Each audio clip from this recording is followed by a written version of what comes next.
So a big welcome to this week's class on culture and the role of culture in thinking, critical thinking, researching, and also the role of culture in the classroom, in teaching, and in your life and in your faith.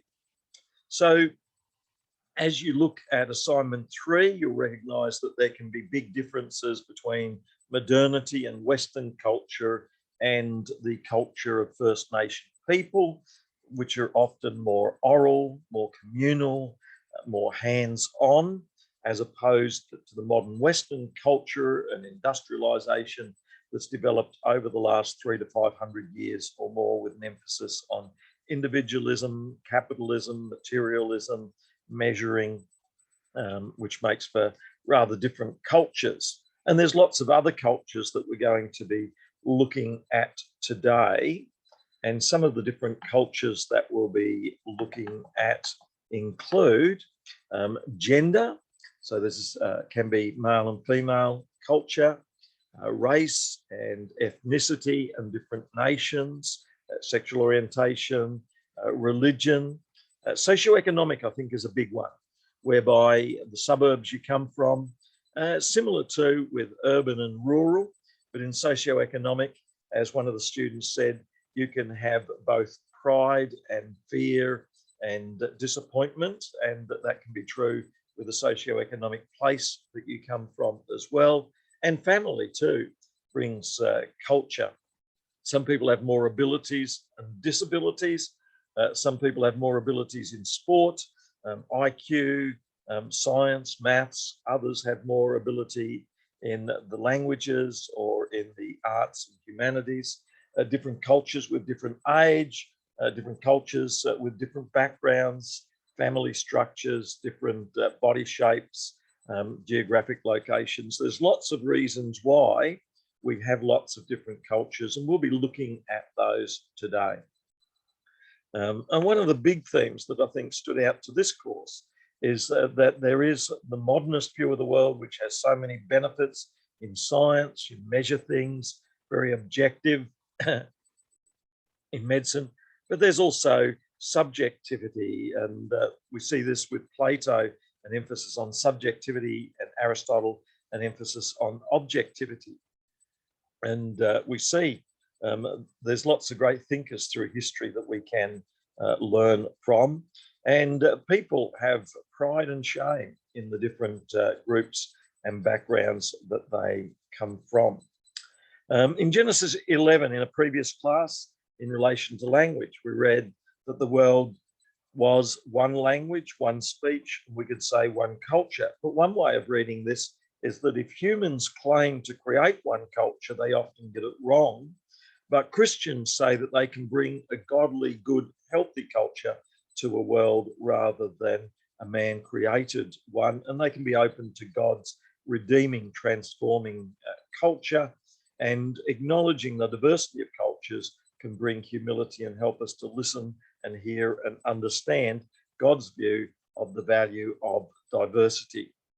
In 1 Corinthians 12, we read the Apostle Paul saying, just as the body has many members and parts, we're not all one, so too we're many members of the body. And so some come from a Jewish culture, others from a Greek or Roman culture, some are slaves, workers, others are free and senators, but we all have the one life within us. We're all people, and the body doesn't consist of just the foot or the hand or the eye. We value each other, and so too we need to value each other in the diversity of cultures that there are.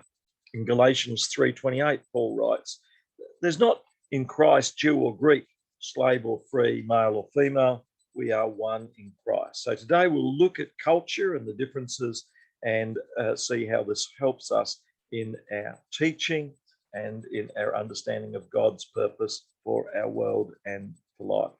We need to recognize that our thinking and critical thinking is embedded in cultures, and it can be embedded in a male culture, a female culture, and you can get a different way of thinking if you bring males or females onto a school board or organization. We can have different Asian culture or Western culture, that too can bring different ways of thinking, and we need to be aware of that in education and teaching as well. We need to recognise what is real in each culture, and then what is a social construct which has less substance to it. There is no view from nowhere.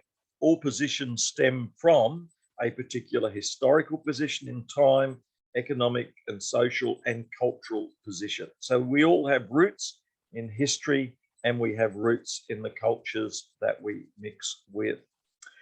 Andy Crouch laments that Christians often have insufficient understanding of culture or what shapes it. We have simplistic views on culture, and Christians often pursue a misguided cultural war in which we say we're at war against modernity, or we're at war against a particular group of time. And I guess I saw a bit of that in Philadelphia with the Amish people that we spent a day or so with.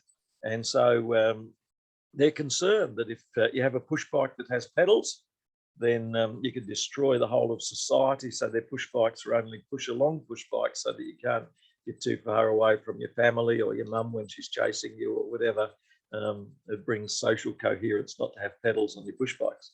So cultures, interestingly, they also sometimes have mobile phones, but they often keep them in the locked shed down the back of, so that you've got to go through the trouble of getting the key, going down there to get your locked mobile phone, in case, again, the mobile phone will destroy the Amish culture. So different cultures, there's cultural wars out there, and I think we have our own cultural wars here a little bit. Alex and then Martha, can you think of in your churches or communities or families some examples of culture wars that you see taking place? I guess possibly the not too much of like a massive war, but there are definitely culture clashes in terms of all the denominations that we have. Yeah. In Christianity, and I guess the differences that each one sort of looks down on.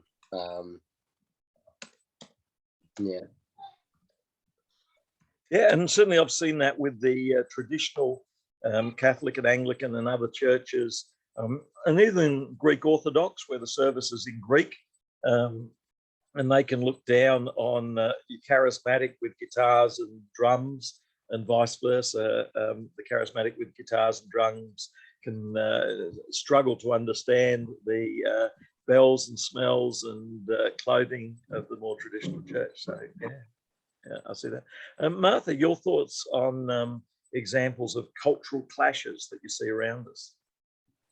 Yeah, I was just thinking like from a church context as well, and just kind of expanding more on the whole music, you know, when you have an age, and like older people generally tend to like older style songs that they grew up with, hymns and things, and younger people like younger songs. But I've even found, like, I don't think I'm that old, but I've even found in my own church, the people that are 10, 15 years younger than me are going, oh, like I'm now classed as old because I like songs that, I don't know. It's really funny. And they're like into songs that I'm thinking, oh, this is just, I don't really, musically, I don't know if this is a congregational song. It's just really funny. And I feel very old. So I never thought I would be the one saying, oh, I don't know, these new songs. Yeah, that's so true. Now, Andy Crouch says that cultures can be described in terms of high culture and the music they like, classical music or opera. In terms of art, so you've got traditional art from hundreds of years ago, and then you've got modern art. In terms of dance, so you've got different dance styles, music styles, instruments, and all of these not only represent different cultures, but different values. And so if you're a bikie wearing a leather jacket, that represents different values than a horse rider wearing horse riding clothing. Each group has different values. And then we have mass culture or popular culture that wears their hair and their clothing in a certain way. It's interesting that if the popular culture wears blue jeans, then the high culture can afford to buy the blue jeans, so they go out and buy them. Or ripped jeans, the high culture will go out and buy the ripped jeans, whereas the poor people can't afford to buy ripped jeans. So there's interesting ironies there. And then we've got the ethnic cultures that can feel a part of society or separate from society. And so we've got Indian groups that wear certain turbans on the head. We've got Middle Eastern groups that wear certain veils. So these are external features of cultures seen in their dress and in their food, but there are deeper underlying ideas and beliefs and values about society, about nations, and the values and beliefs that the different subcultural groups in society hold. And if you go to a certain church or group, you'll find that there'll be subcultural groups that'll hold different values. And so the book is Andy Crouch, Culture Making, Recovering Our Creative Calling. And one of the things that Andy Crouch is wanting to say in this book is that Christians don't just participate in culture. We're not just members of cultures. We have a calling to help create better, healthier cultures. And so a healthy culture is one that has love and joy and forgiveness. And the Apostle Paul in the New Testament is such a powerful example of seeking to bring about a better culture. And Jesus, when he says, pray thy kingdom come, he's praying about a new culture coming where God and Jesus rule, rather than a culture that is imposed upon them by religious elite or the Roman powers. So culture preserves much that is valued, often much that is valued in the past, from language and ways in which we speak and communicate, and books that are seen to be of value, art, music, clothes, and the ways we do life. There's many components of culture that help to preserve beliefs and practices, hopes and values. And at the centre of many cities, we have museums that'll have a section for Anzac Day and World War I and II. So we remember the cultural values of people who fought for our nation. And then there's other areas in the centre of the city where they might have ballet and music, all contributing to culture. So culture is constructed by particular groups, and we as Christians are called to contribute to that culture. Within Christendom, culture is also constructed by the books we read. And so a vet in Sydney, I think in Coorong Street, opened a bookshop that he called Coorong Books, and he was able to promote the reading of Christian books. Music, Hillsong has promoted a certain type and style of music, and so they're creating culture. Sometimes I despair going into Coorong, because sometimes as much as books they have are all these other shopping items there. And I think, where's the books? Where's the books? You're selling all of these other things. And, they won't change your life like a good book will. And shopping centres can also be seen as centres for cultural formation. And James K.A. Smith says that shopping centres are just like our churches, in that you go into a shopping centre, and instead of putting tithes into the offering, you can put your credit card into the shopping centre shop place, and you can take home a token of your inspiration for the day, whether it be a pair of shirt or a pair of shoes or longer eyelashes or whatever feels is going to dramatically change your life, give you a fresh vision of the world. Then you can get that from a shopping centre. So James K.A. Smith says that we've moved away from church as the great inspiring of our life to shopping centres as the place where you get inspired and you get all the things that you really need to be feel as though you've got identity in life. So whether it be Easter cards or Christmas cards or whatever it is you buy, the hairstyles, all of that can come from a shopping centre, and that'll answer all of the needs you have in life. It's interesting, occasionally they build shopping centres where they have the library as part of the shopping centre, sometimes a community church as part of the shopping centre where different church groups can meet, old people's group as part of the shopping centre, creche as part of the shopping centre. And I think that is healthier than just consuming. And it's interesting, coffee culture is actually another particular type of culture, big in France, big around the world, coffee culture, and then churches have taken on the idea of coffee culture in various ways. So Alira and then Gabriella, what are some examples that you see of cultural differences in the world around us? Ooh,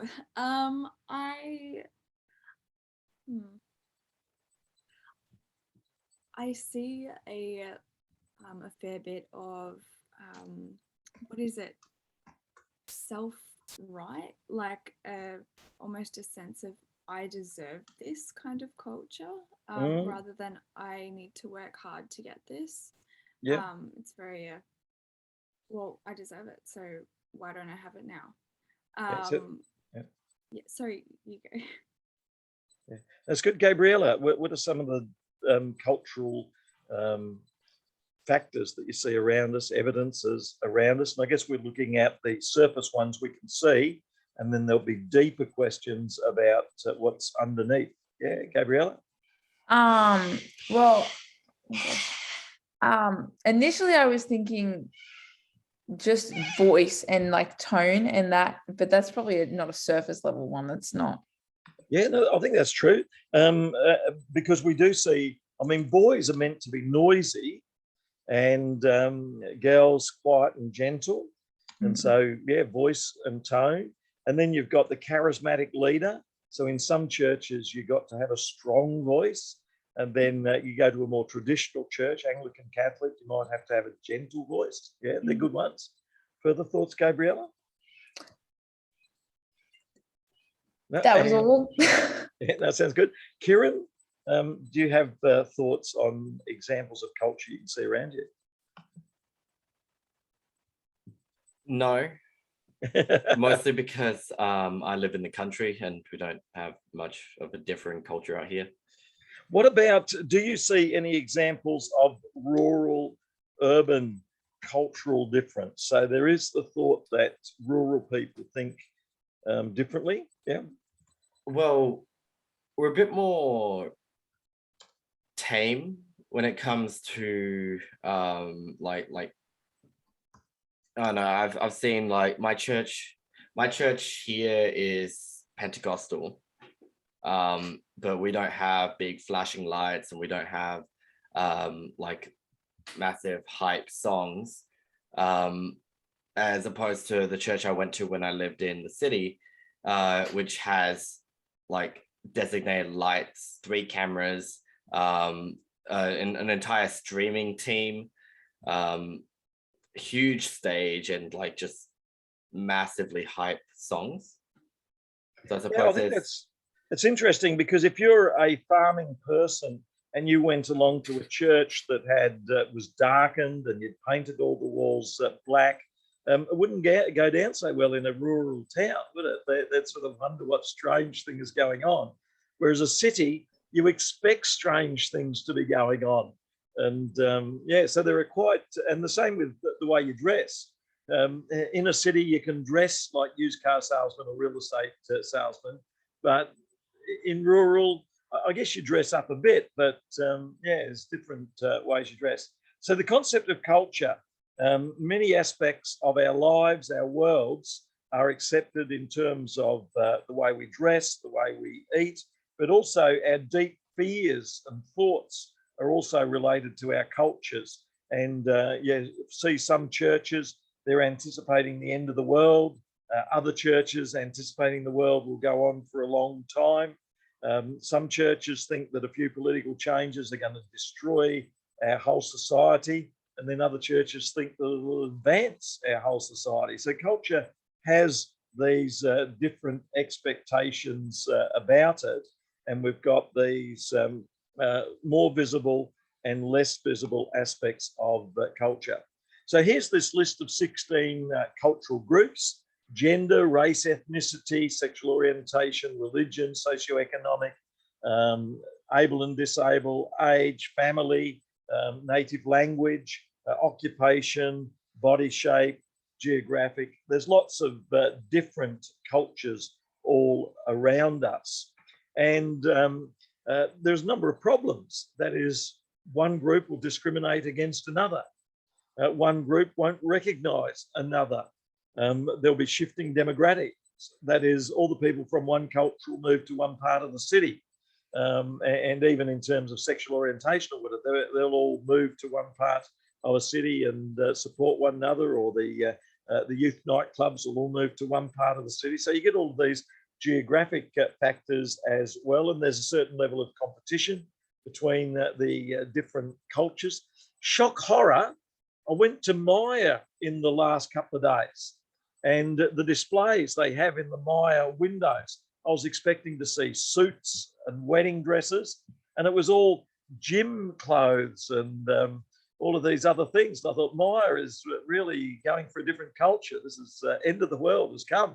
And one of the people, when we were walking up towards Myer, said, you know, would they let you into Myer and David Jones? Because we had our sports gear on and we may not look that way. Well, that was all they were displaying was there. So you do have this competition between different groups who promote different ways of seeing a culture, and there are different ways of testing and checking out of it.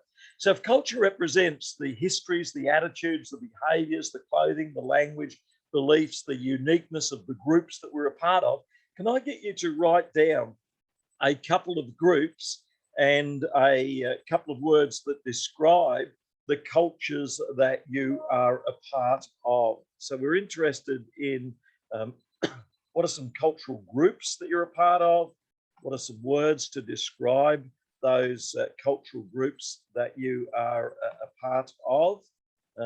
Yeah, let's think about some groups that we are a part of. So you might be a part of a particular exercise group. You might be the bicyclists. And so you got to wear the right clothes to be a cyclist. Yeah, so there's all sorts of groups that you could be a part of. And then there are words and terms that describe the groups that you're a part of. And there can be the different groups that you might have, that you're a part of, these different groups, different appearances. But what I think is also very interesting are the deep values of the group.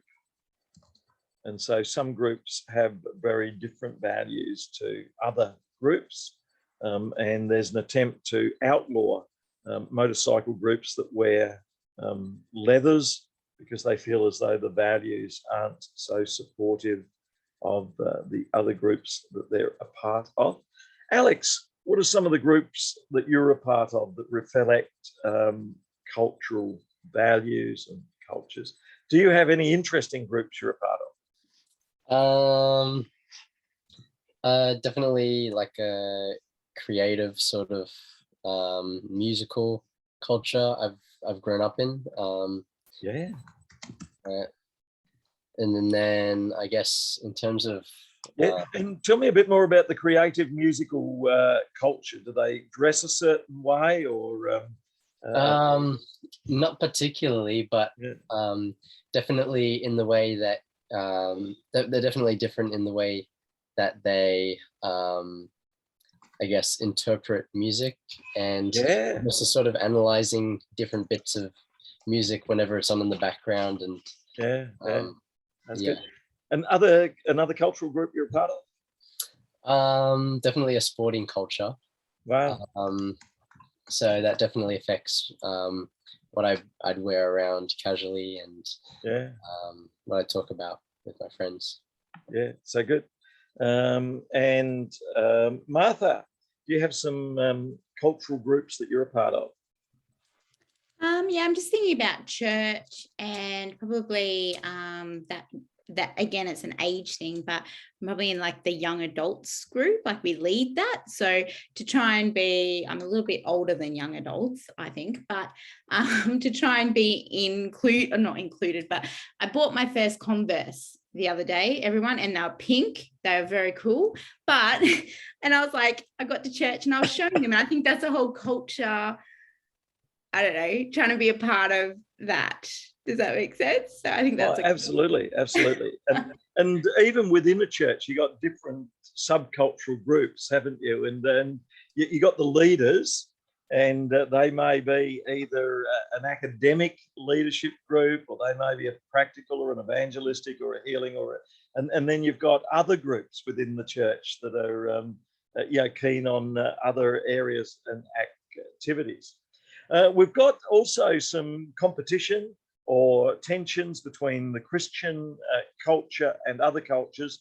And it's important to realize that there's a huge range of Christian cultures. So you've got, interestingly, we've got the Russian Orthodox at the moment are on one side of a battlefield, and then there are other Orthodox and Christian groups view what's going on in different ways. And so all across our country, there can be Christian groups that can see things very differently.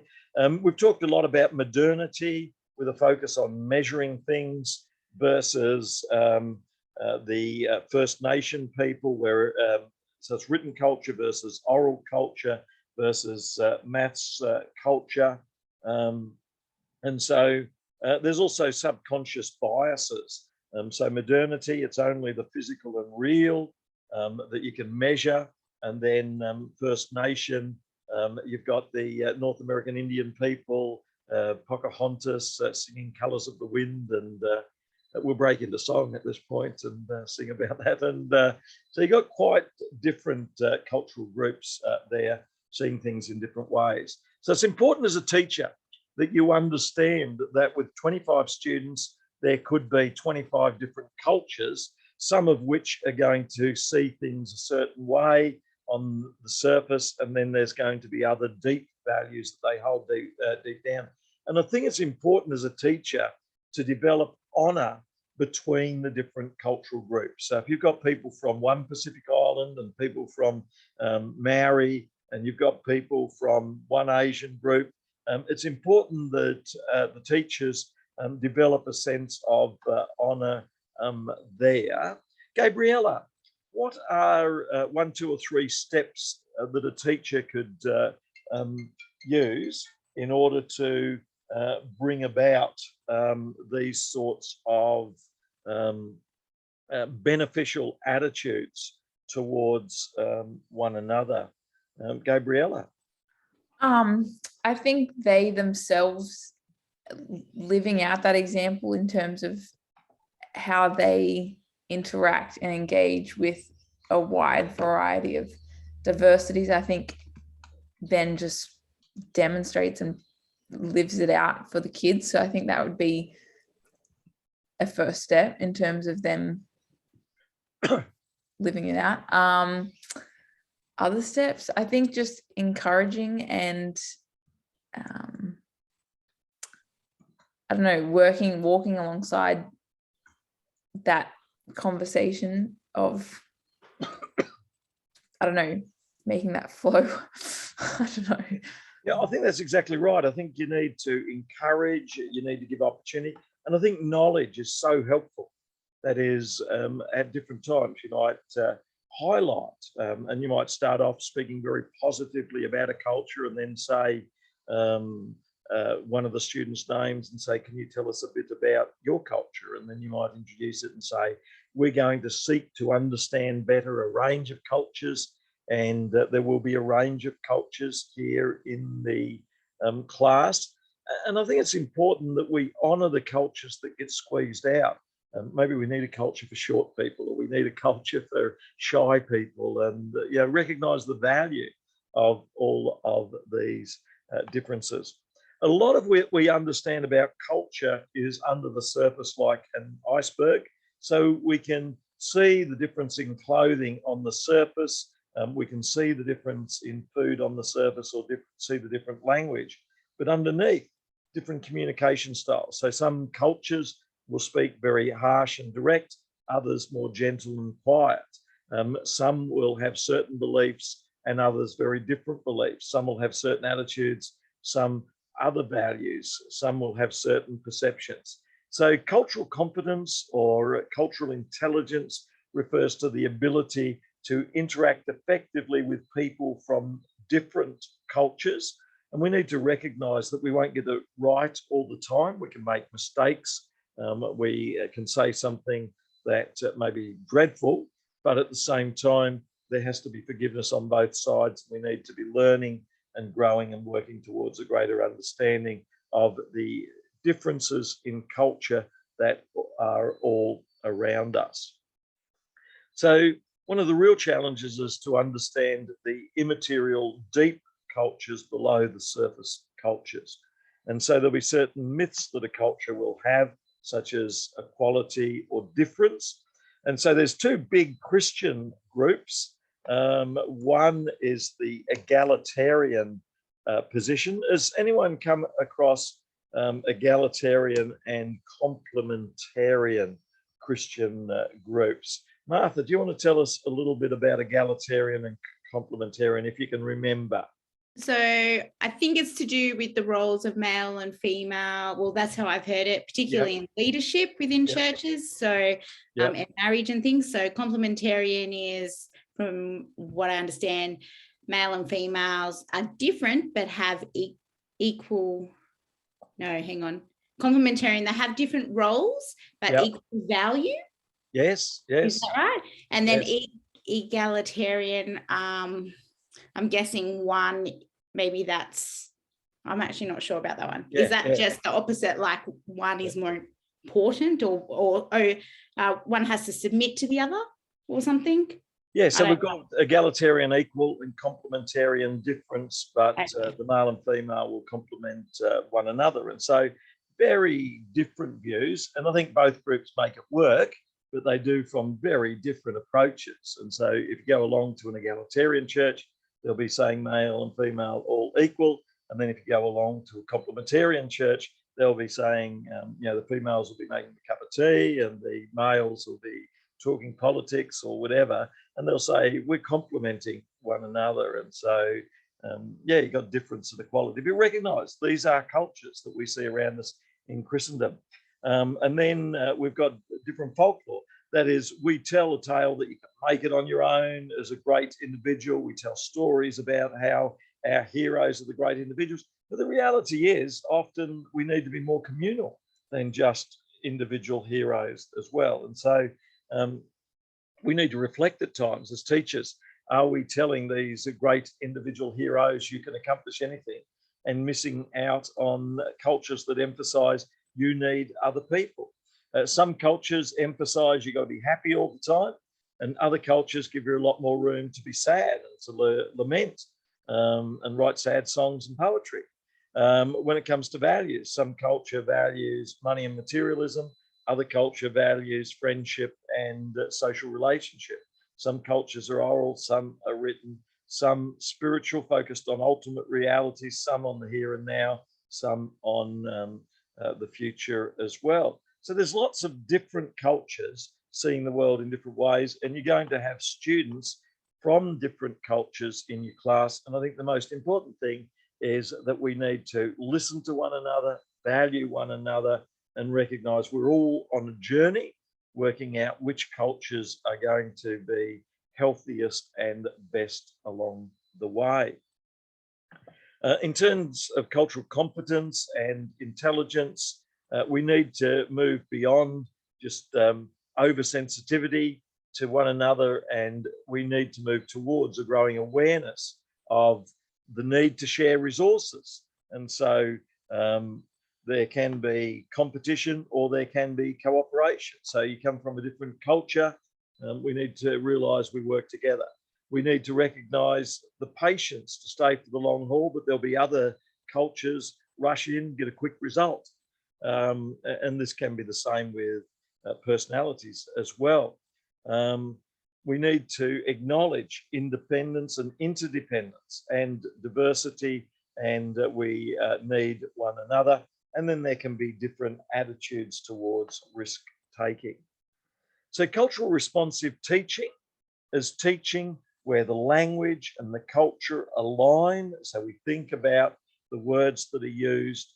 We think about whether our words value or devalue particular cultural groups, whether our sense of humor values or devalues particular cultural groups. Cultural responsive teaching doesn't focus on stereotypes of a culture, but recognizes that there are many different cultures. For instance, Australia used to be thought of as a particular stereotype, and then Paul Hogan came along, put another shrimp on the barbie, and we built the Opera House. And so we've tried to develop a different way of seeing Australian culture. We're not all farmers shearing sheep. There are different cultures within Australia. And I find it interesting. Sometimes you'll see a darker skinned person get up and speak with a Scottish accent or a British accent. And you think, my first impression wasn't what I was expecting would come from the actual accent that I heard the person speak. So we have to be aware of the different cultural stereotypes that are out there. And so here's some classic cultural stereotypes from 50 years ago. So the woman worked at the supermarket checkout, was the teacher, was the typist and the waitress, whereas the man was out there as a policeman, a mailman, a milkman, a fireman, a salesman, and so different roles. And possibly that's changed. But Alex, have the cultural roles changed? Can just as many men be teachers? And primary and prep school teachers? Can just as many women be fire women? Have the roles changed, Alex? Yeah, I think so, essentially. However, there are some, especially in sport, where, you know, there's a big debate about equal pay and stuff like that. But in general, yeah, definitely. Yeah. And what a huge change in sport in the last 5 years, where they've sought to bring into soccer and football, greater equality in the wages. You'll see in the textbooks, you'll see in different ways classes are presented that there can be stereotypes that will see a male in one way, female in another, children in another. And so we need to be careful with these. And then we need to be careful on our gender expectations. Boys tend to push themselves forward, make more noise. And then you might hear students say, you play like a girl, man up. And so we've got to think, how do we encourage healthier approaches to gender? Culture, there is a need for cultural competence and intelligence that recognizes that the past, there's often been one dominant culture, and often it could be a white culture, Europeans come out, and we can ignore that. And in assignment 3, we're seeking to balance that by recognizing the value of 2 native cultures, one being Australian. And then bicultural still has a challenge. 2 cultures, black and white, but what about the other cultures from many other backgrounds as well? And when we say Asian, there are so many different countries in Asia, so we need to recognize the difference. And then as we go towards the future, what will our schools, our colleges, our communities look like? How do we celebrate cultural diversity? And before the break, we were looking at Harmony Week back in March. And Alex, can you tell us a bit more about Harmony Week? As in what it is? Or... Yeah, what's Yeah. Harmony Week? So it's the week where we, I guess, celebrate our cultural diversity, and I guess it's just raising awareness about all the different cultures that we have, especially in Australia, and we embrace their differences. Yeah, so certainly the first step in teaching is to be aware of differences, to speak positively about people from different backgrounds, to avoid stereotype where people from one group are all labelled the same. And then it's important to develop healthier ways of interacting and seeing the value in the many different cultural groups that are out there. We've all got something to contribute and to learn from. So Harmony Week is one area that we have there. So thank you. First session